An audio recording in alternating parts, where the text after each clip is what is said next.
100 शब्द प्रति minute dictation start करते हैं 5 सेकेंड बाद।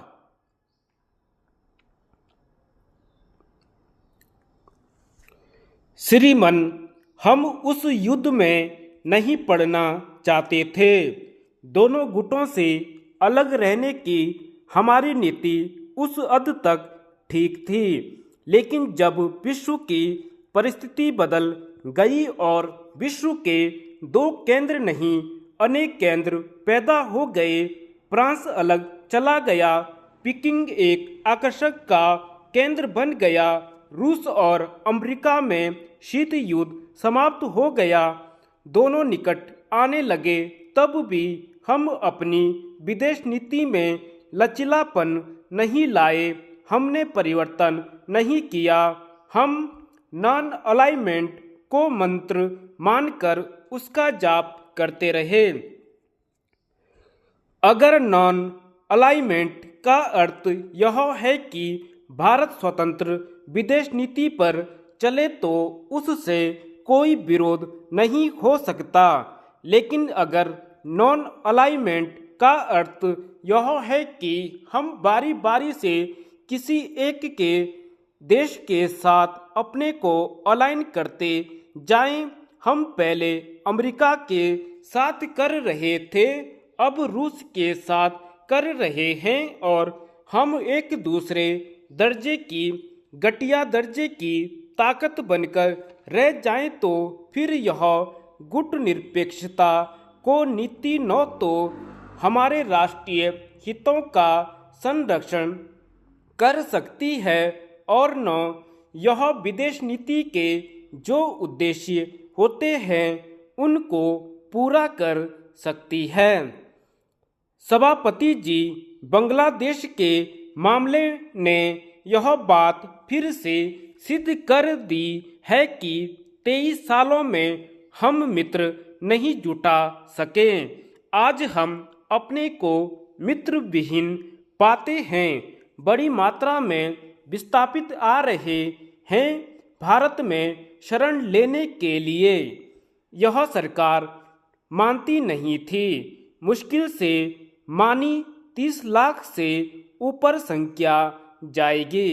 अब पुनर्वास मंत्री कह रहे हैं कि संख्या इससे भी ज़्यादा जा सकती है।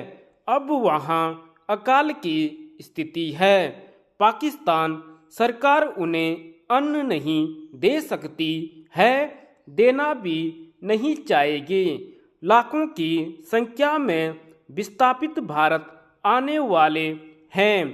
पूर्वी बंगाल का मामला केवल लोकतंत्र का मामला नहीं है, भारत के लोकतंत्र का भविष्य पूर्वी बंगाल के साथ जुड़ गया है। मैं दुनिया के अन्य देशों को दोष नहीं देता, शायद वह अपने हितों की रक्षा कर रहे हैं।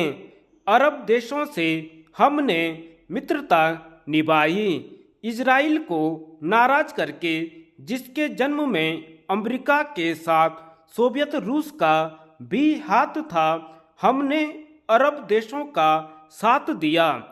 आज वे मौन बैठे हुए हैं। सोवियत रूस हमारा मित्र है। यूनाइटेड नेशंस में कश्मीर के सवाल पर उसने जो हमारा साथ दिया उसके लिए हम उसके आभारी हैं, लेकिन सोवियत रूस भी अपने हितों में ऐसे काम कर रहा है जो हमें पसंद नहीं है और जो किसी औचित्य की कसौटी पर खरे सिद्ध नहीं किए जा सकते। पाकिस्तान को हथियार देना क्या सोवियत रूस के नेता या उनके कोई समर्थक जो इस सदन में और बाहर बैठे हुए हैं यह बात दिल पर हाथ रखकर कह सकते हैं कि सोवियत रूस द्वारा पाकिस्तान को दिए गए हथियार बांग्लादेश में काम नहीं आ रहे हैं, मगर सोवियत रूस के नेताओं ने हथियार दिए पाकिस्तान को इस आधार पर कि पाकिस्तान कहीं चीन के चंगुल में न चला जाए। अमेरिका पाकिस्तान को हथियार देता था इस आधार पर कि कहीं पाकिस्तान रूस के चंगुल में न चला जाए। हर एक देश अपने स्वार्थ के अनुसार चल रहा है। हमारा भी कोई स्वार्थ है या नहीं?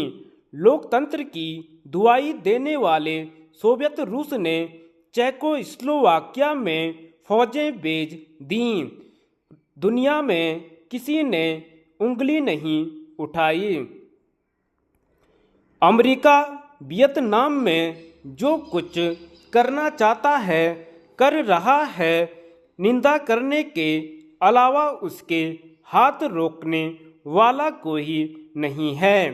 अगर स्वाधीनता के बाद हमने शक्ति की साधना की होती, विदेश नीति को हमने अपनी औद्योगिक, अपनी सैनिक और अपनी सामाजिक शक्ति को बढ़ाने का साधन बनाया होता, अगर भारत के 50 करोड़ लोगों में हमने यह मंशा जगाई होती कि या तो भारत महाराष्ट्र के रूप में जीवित रहेगा।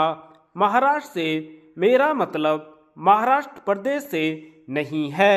महान राष्ट्र के रूप में जीवित रहेगा, नहीं तो तीसरे दर्जे की शक्ति बनकर दुनिया के किसी कोने में दुबका रहेगा। तो आज यह स्थिति न होती। माननीय सदस्य इस समय सदन में नहीं हैं। वे कहते हैं कि दुनिया के पास एटम बम है, इसका कोई असर नहीं हुआ। चीन की जनसंख्या इतनी ज़्यादा है, इसका भी कोई परिणाम नहीं हुआ। किस बात का परिणाम हुआ है?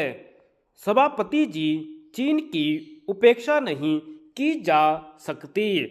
काश ये शब्द भारत के लिए भी कहे जा सकते कि 50 करोड़ लोगों का देश, प्राकृतिक साधनों से भरपूर धरती, एक भौगोलिक महत्व का स्थान, आज कोई भारत की उपेक्षा नहीं कर सकता। मगर मॉस्को जब चाहता है हमारी उपेक्षा कर देता है। हम दुनिया के नक्शे पर कहाँ हैं?